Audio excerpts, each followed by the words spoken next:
você valorizar o papel do professor é uma coisa essencial. Não existe nenhum país, nenhuma potência internacional que não tenha feito uma reforma decente da educação para ele se tornar potência. Então, quer dizer, não há condições de você transformar esse país num país verdadeiramente democrático se você não passar por um processo educacional real de construção, de qualidade de ensino. Amaral é um daqueles professores que a gente não consegue perder a aula dele. A gente tem preguiça de ir para a faculdade na sexta-feira, a gente tem preguiça de ir na segunda-feira depois de um final de semana de feriado, mas na aula dele a gente não consegue deixar de ir, porque por aproveitamento do conteúdo, se a gente perde a aula dele, a gente não consegue responder a prova, e por conhecimento que ele passa além do que a gente espera aprender na faculdade de jornalismo. Eu acho que ele exerce um tipo de liderança assim, que é natural dele, sem impor. Ele consegue ganhar o respeito dos alunos sem impor nada, porque ele demonstra pra gente que fazendo aquilo é o melhor pra gente. Então, só a gente tem a ganhar com tudo aquilo que ele ensina. A gente quer fazer uma boa prova dele, mesmo sabendo que a gente não vai alcançar tudo aquilo que ele pediu, porque ele exige, a prova dele é completamente dissertativa. Ele não admite passar um trabalhinho, uma coisa para complementar a nota, não. O que ele dá em sala de aula, ele vai querer que você escreva na prova. Ele tem aula normal, quando você vai ter outras conversas de outros assuntos, ele também acaba dominando, ele acaba falando a mais para que você também tenha noção e importância do quão relevante também é. Eu acho que é da natureza dele.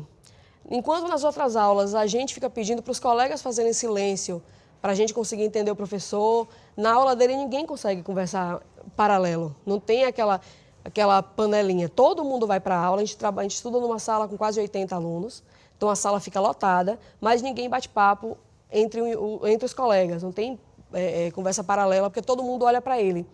E é dele, assim, é uma coisa que a gente não consegue, não sei se tem como explicar. Eu acho que eu nasci para ser professor, porque quando eu era garoto e tal, na escola, eu gostava muito, sempre eu gostei muito de ler, né? Eu sempre gostei muito de ler. Isso é uma coisa de infância mesmo, que meus pais me ensinaram a importância da leitura. Embora meus pais não fossem pessoas graduadas academicamente, pelo contrário, mal eles tiveram o ensino primário. Meu pai era camponês, né? Ele veio de Portugal, muito jovem e tal. Mas eles sempre me passaram a importância do hábito da leitura, a importância da educação e do conhecimento. E eu sempre gostei de ler, né? Então, quando eu me lembro assim, na escola, as matérias que eu me dava bem, eu não me furtava a ensinar, né? Quer dizer, essa coisa de chegar no colega que não estava sabendo o negócio. E da mesma forma como eu perguntava para eles aquelas matérias que eu mais patinava, né? Eu ficava lá tentando explicar e tal. Quer dizer, então, essa coisa de você ensinar, né, de tentar ajudar, de tentar facilitar a passagem de conhecimento, é uma coisa que eu já vinha fazendo desde pequeno.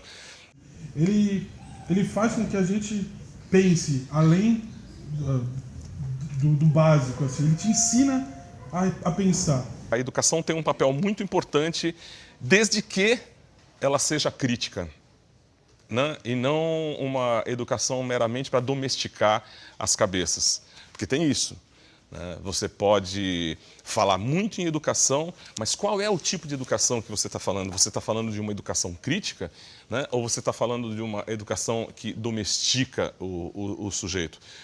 Ele teve um acidente na porta da faculdade, que ele caiu na rua e tal, e ele precisou imobilizar o joelho.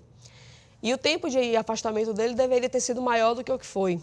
E a gente estava lá na sala sem saber se ia ter aula dele, se não ia ter, porque ele já tinha passado 2 quarta-feiras sem ir. Quando a gente está lá sentado, sem saber se ia ter, lá vem ele de bengala, se arrastando, mas chegou na sala e falou: gente, eu não posso ficar sem dar aula para vocês. E isso eu acho que outros professores não fariam. O que te move é exatamente o encontro com certos alunos, né? Você vai falar, mas que coisa mais piegas. Cara, é verdade, é verdade. Isso o sujeito que trabalha no banco não tem. Você vai dizer o quê? O encontro com o meu caixa.